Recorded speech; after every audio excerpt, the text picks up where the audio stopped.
gracias, Claudia. Muy buenas noches, ¿cómo estamos? ¿Dónde está el público maravilloso? Y hoy han venido a festejar el gran día a todas las madrecitas lindas. ¿Dónde están las madrecitas? Feliz día a cada una, feliz día de todo corazón, y también a la vez desearle feliz aniversario a nuestra reina internacional, Angélica Gómez. Les saluda Elena Pérez, la cariñosita, para cantarles con mucho cariño. Maestros, cuando gusten, Real Selección de América, Los Gatitos del Amor. ¿Y dónde está la gente maravillosa de Huancavelica? ¡Mis paisanos! ¡Huancayo! ¡Eso! ¡Ayacucho! De los diferentes lugares que hoy han venido a acompañarnos en este día tan especial. Ahí están, para mi hermosa familia de Huánuco, ¿verdad? Marcando. Ahí está Huánuco. Real Selección de América. Listo, dale, papá. Maestros.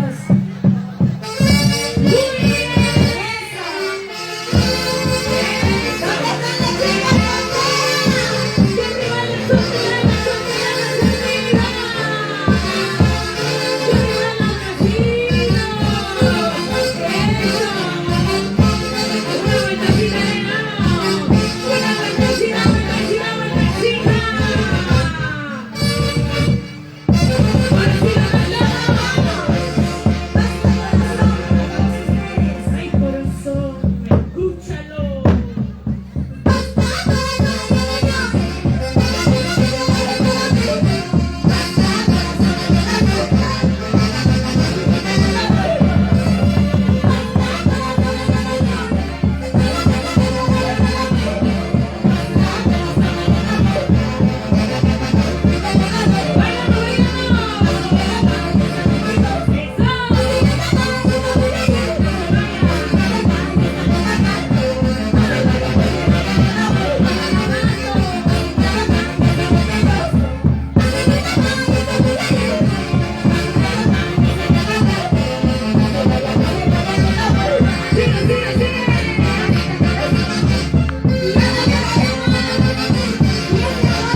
Gracias.